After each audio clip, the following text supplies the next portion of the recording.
You have likely seen the rumored, or I guess not so rumored anymore, Aprilia RS 440 model. There are more and more spy pictures of it on the internet recently, and usually, as the bike is seen more and more on the road, it means a release date and official announcement is just around the corner. What specs will the Aprilia RS 440 have? Do we really need another entry-level motorcycle? Which markets around the world could we expect to see this model? Let's dive into those questions today. What is up, y'all? This is SK13. Welcome back to the channel. Hope you're having a fantastic day so far. So let's get started with what the rumored specs for the RS 440 so far are. And then we'll dive into my thoughts on what we may actually see.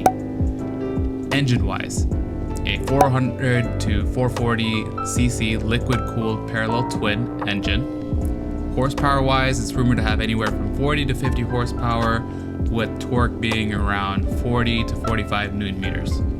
Suspension appears to be upside-down forks in the front, and then as you can see, there's a monoshock in the rear. Brakes-wise, appears to be a single disc in the front, rumored to be at about 320 millimeters, and then a smaller disc at the rear at about 220 millimeters. Weight is rumored to be around 160 kilograms or 350 pounds.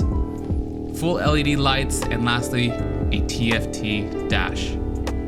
When looking at the RS 440 and trying to think about its specs, I compared it to the RS 660, and I also compared it to the RS 125.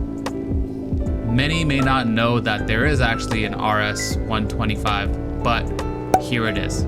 It's a single cylinder, 125cc engine that is Euro 5 compliant. It has 15 horsepower and about 11 newton meters of torque. It has comfortable ergonomics with more upright seating and lower peg positioning. Digital instrument display, which is not the same TFT that we're used to seeing on Aprilia models in general. The front end looks like the new RS 660 and RS V4, and then previous generation RS V4 had a baby, especially those headlights. Single front disc brake at 300 millimeters and 220 millimeters single rear disc brake. It has a weight of 144 kilos or 317 pounds, and cost. It costs 1.25 lakh rupees, so that's around 1,500 US dollars. So, based on these rumors, take a moment to comment down below where you're located and whether you think the RS 440 will sell well in your city or country. Now, let's get into my thoughts. Based on these spy pictures, the bike looks almost identical to the RS 660. That could either be the actual design, or they're using the RS 660 panels to hide that this is indeed the RS 440. I will say though, it does make sense to style it like the RS 660 from a marketing and building demand point of view. A horsepower range of 40 to 50 and torque of around 40 makes sense to me. It keeps it in line with the competition within that class. A single disc front braking system makes sense as it will help with cost savings, which would be important for a bike in this class. With the bigger engine on the RS 440, we would expect the weight to obviously be more than the RS 125, but hopefully less than the RS 660. So a weight of around 350 pounds is a good middle ground. A full TFT dash will give the RS 440 more of that premium feel, so I'm expecting that to be on there. Most bikes these days have LED lights, so I would assume that will be standard as well. After looking into the rumored specs, I would say I would have to agree with them overall, and I'm expecting more or less the same.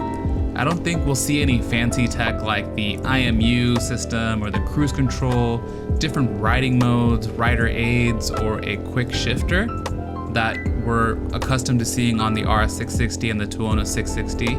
That sort of tech would increase the price too much to really be competitive in the beginner or entry-level bike space. So, what is the big missing piece in all this that I think will really impact the success of this bike? The price. The competition is fierce in this space. By competition, I mean the Kawasaki Ninja 400 with MSRP of $5,300 for non-ABS and then $5,700 for ABS version. The KTM RC390 with the MSRP at $5,900. The Yamaha R3 with the MSRP of $5,500. And then of course, the one that has been gaining in popularity or buzz, I should say, these days, the CF Moto 450 SS with MSRP of about $5,500. Based on these rumors, the Aprilia RS 440 is expected to come in around the $6,000 range. At that price, it would definitely fit into the competition space, but on the upper end of that range. Earlier, I mentioned that Aprilia giving the RS 440 very similar styling as the RS 660 may not just be an attempt to hide their test bikes, but a real thing. The reason why I believe that is because it would help give people access to the popularized look of the RX 660, but at a lower price point. So people may actually be willing to pay that premium compared to the other bikes in this space, right? Now, does this bike have a place in the market? And if so, where?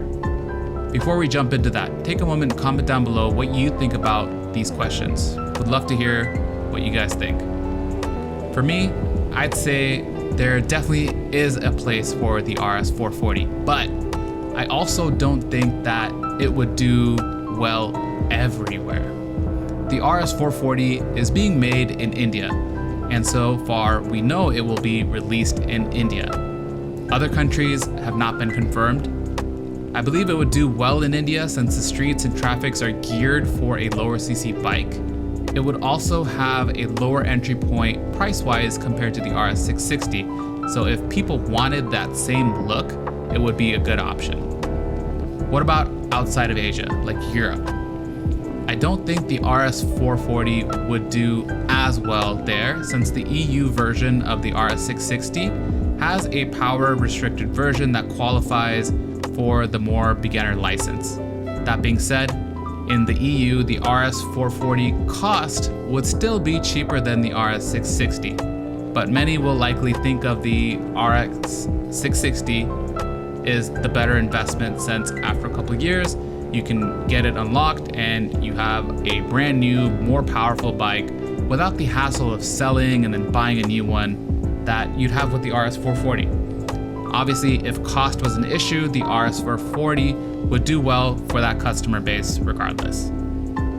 Lastly, we have the United States, where I believe the RS 440 could also do well as long as it's priced competitively.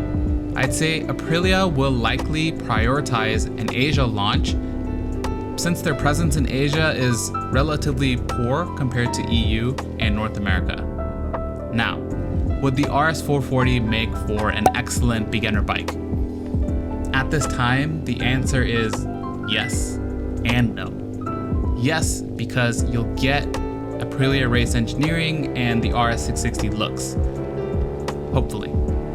No, because you get the complications that come with an Italian bike, which may sour the beginner rider experience due to things like reliability concerns, whether they're true or not, mentally, it's that worry will be there, and the difficulty obtaining parts after their first drop.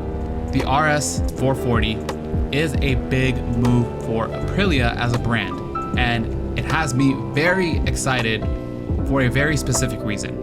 And that reason being the impact that this bike can have on the Aprilia dealer network. The beginner or entry-level bike market is the biggest for all motorcycle manufacturers. Less and less people actually want leader bikes these days.